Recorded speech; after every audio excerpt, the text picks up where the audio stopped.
On est track, Hunter? Oui. Hop, allez. Mais ils vont pas tarder à... La banderole, elle est où? Ça y est. C'est pas les banderoles. C'est une destination du marché français. Elles ne sont pas produites en Turquie, elles sont produites en France. Bah, nous, c'est ce qu'on pouvoir se T'as mis un bouton jaune là. Qu'est-ce que tu veux?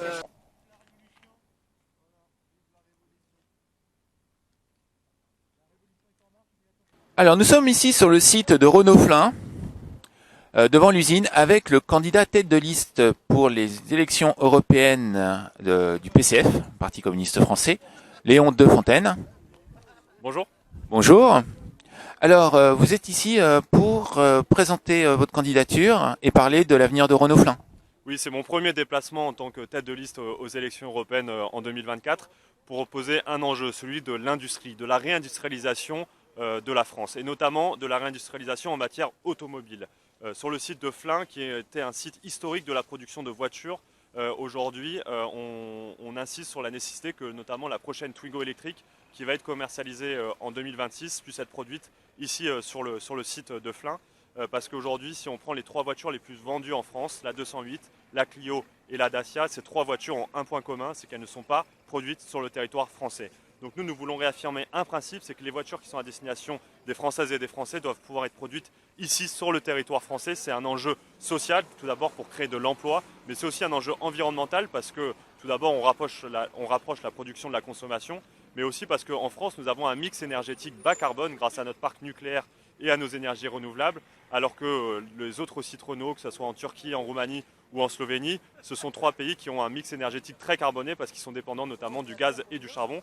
Donc nous réaffirmerons ce principe demain au Parlement européen que toutes les voitures électriques qui vont être produites sur notre continent demain doivent être produites avec une énergie bas carbone parce que sinon c'est un non-sens écologique et donc qu'elles puissent être produites notamment ici en France. Donc ici sur le site de Renault-Flin, l'objectif est un peu de faire un site de reconversion, un garage pour reconvertir les véhicules. Vous pensez vraiment qu'on peut ajouter une production supplémentaire, sachant que la dernière production sur le site va être annulée, arrêtée en 2024?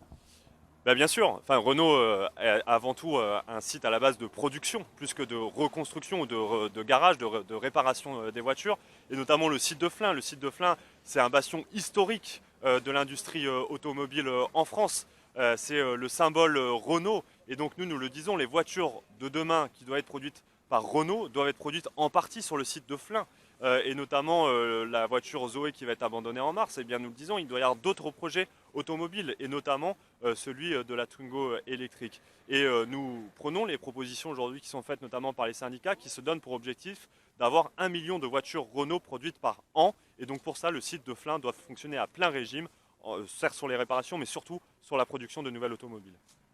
Merci. Pour terminer cette interview, avez-vous un message à délivrer pour cette élection européenne?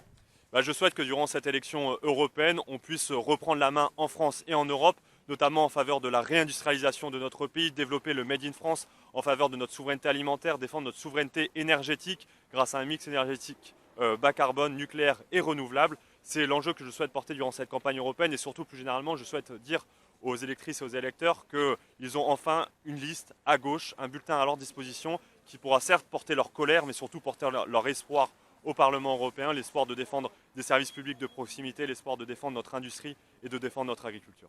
Merci beaucoup, monsieur Léon Defontaine. Merci.